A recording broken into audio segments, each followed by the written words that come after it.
So for the last few weeks, I've been getting DMs on Instagram, comments on TikTok of people either complimenting me saying how good the quality of my videos are or asking me how to get quality videos like mine. So today I'm gonna give you my 5 top tips and tricks on how to upgrade your quality. Okay. I'm gonna keep this very short and sweet, straight to the point. I don't want to waste your guys' time, so let's get right into it. Number 1 on the list, we got color correction. I'm gonna give you a prime example on why color correction is gonna make a world of a difference in your video. This is color corrected, and this is not. Corrected, not, corrected, not, corrected, not, corrected, not, correct.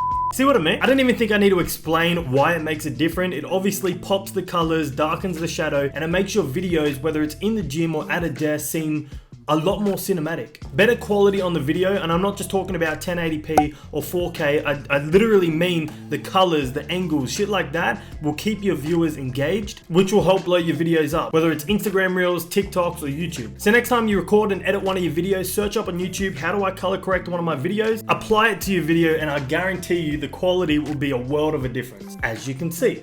Color corrected, not. Color corrected, not. Alright, already on to number 2, angles. Bro, let me tell you.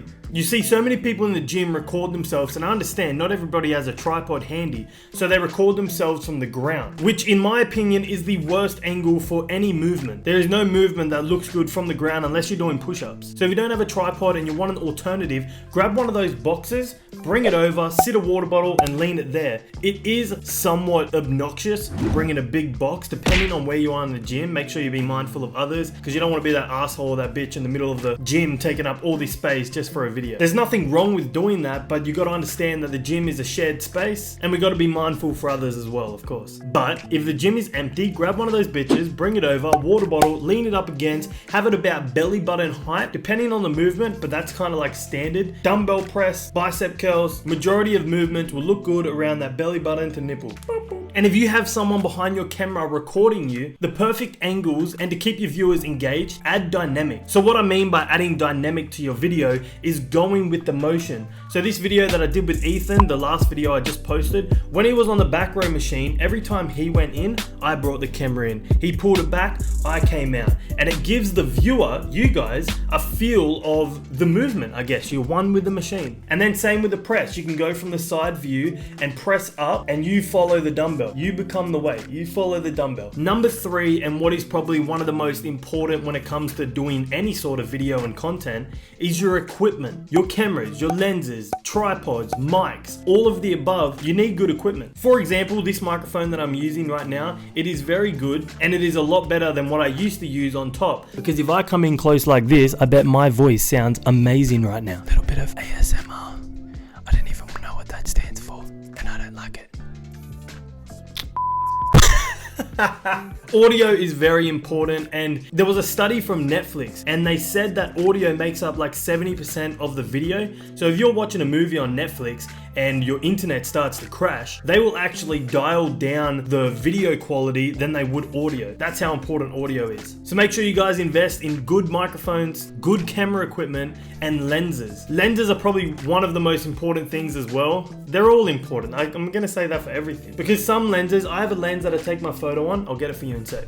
Ooh, okay. So this is the lens Brielle bought me for my birthday. I think it was like $1,500. It's a big bitch. It's an 85mm prime lens f1.4. So what that means, 85mm prime, it's hella zoomed in, which is awesome for cinematic shots. I'll pop up a couple that I've gotten with it. A prime means you can't zoom in or out. This is how you focus it if you want a manual focus, which I do a lot of the time. And f1.4 stands for how much light the lens will let in. So if you're shooting in the gym and it's pretty dark, you want that f-stop as low as possible. And I think it goes down to like 1.2. So to have a 1.4, that's pretty fucking good. I've shot in a couple of gyms like World Gym Surfers. It's a pretty dark gym and these just bring out the light. You don't need something like this crazy. I don't do any videos on this because it's extremely close and you dead ass have to be on the other side of the gym to try and shoot somewhere. So I'd recommend a variable lens where you can zoom in and out so you have, I don't know, a bit of range so you don't have to have all these different prime lenses. This video is getting recorded on a 35mm f1.4 and I'm gonna sell this one and get a Tamron 17 to 28mm 2.8. So then I can bring the camera a lot closer,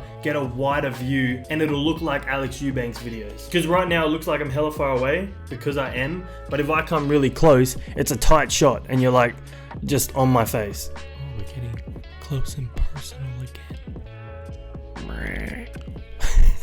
What the fuck? Moving on to number 4, we got transitions. So I feel like this is very important when it comes to YouTube, mainly. TikTok, you can kind of do whatever you want, and then luck of the draw, boom, blows up, happy days. But with YouTube, to get quality, instead of going cut, cut, cut, cut, you'll notice between my clips, I'll cut it off with maybe this. Or if I want it to look a little bit more professional, I'll do a transition like this one.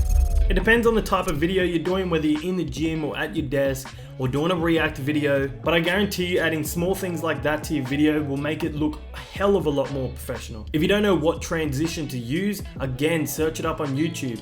All this knowledge on everything I've learned by myself, 90% through YouTube, 10% Google, but I wanted to take a little bit of this knowledge and my top tips give to you boys, so you too can make some quality content. Then coming in last, drum roll please, don't be fucking boring.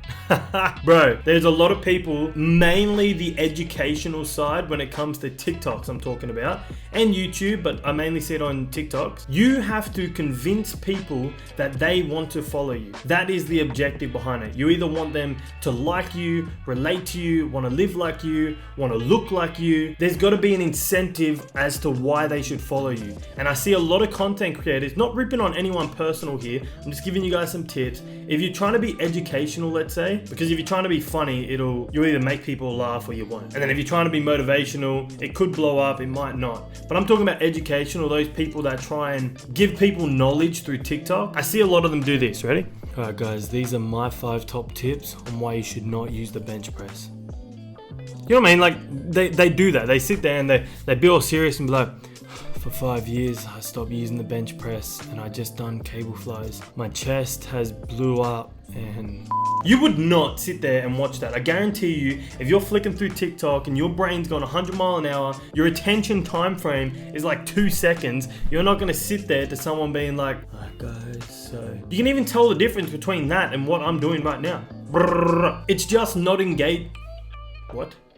It's just not engaging, and you'd be better off being straight to the point in their face and like, holy fuck, who's this guy? Double tap, follow. These are my 5 reasons why you should not use the bench press. Maybe not like for gang signs and shit, but you know what I mean? Like you're a lot more enthusiastic. You'd be like, yo, these are my 5 top tips on why you should. Then people are like, hey, I like this guy. But if you're just like, yo, you don't have, there's no personality there. There's no fun, I guess. TikTok's meant to be fun, uplifting. Just try and enjoy yourself a little bit and speak to the camera as if it's your mate. Too many people are trying to be teachers and nobody wants to sit there and get told what to do by somebody that doesn't have a name behind them. So what I mean by that, if you have 1,000 followers, even up to 10K followers, 50K followers, a lot of the time people would just be like, oh yeah, whatever, who's this guy? I don't give a shit, I'm not listening to you. But if Larry Wills sat down and said the exact same thing you said, everybody would listen because it's Larry Wills, because he has that name behind him. So until you build that name, try and build a following through relating with them. Exactly what I said before. Try and be like, yo, what's up guys? I have a personality, you will like me. I also have knowledge, boom, here you go. They'll be like, hey, I like this guy. I learned from him.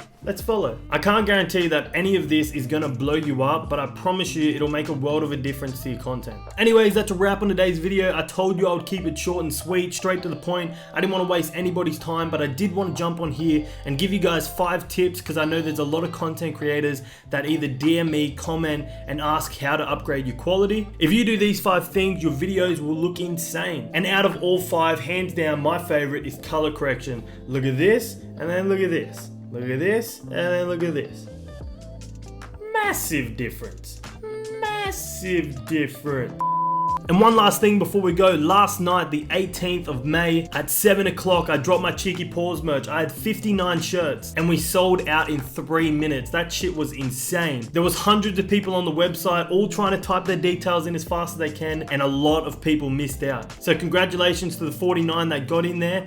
June 10th is when Filthy Pump will be officially launching. End of this month, we're gonna do some photo shoots. We're gonna do a little bit of tweaking on the back end of the website. And then June 10th, baby, it's gonna be on. And if you missed out on 𝗘𝗕𝗢𝗄𝗏 and really want some of that, I'm gonna be redesigning shirts and jumpers, and that will be dropping at the end of June. So if you guys wanna keep up to date with the brand or my merch, make sure you follow me on Instagram because I put everything on my story. And of course, follow my TikTok, but majority of you guys follow me there anyways. As always, boys, if you made it this far in the video, I truly do appreciate all your support. support. You guys are changing my life, and when I get to the top, I'm gonna turn it around and give it back all to you. I'm taking the route of Steve will do it for Australia with the give backs, the lifestyle, doing crazy shit, but then I'm trying to motivate you guys like Bradley Martin. So if you guys are new here, make sure you hit that subscribe button because the content is pumping this year. I post every Monday, Wednesday, Friday. My podcast is dropping soon. I might do that on a Tuesday. Other than that, keep chasing that filthy pump, and I'll see you in the next video.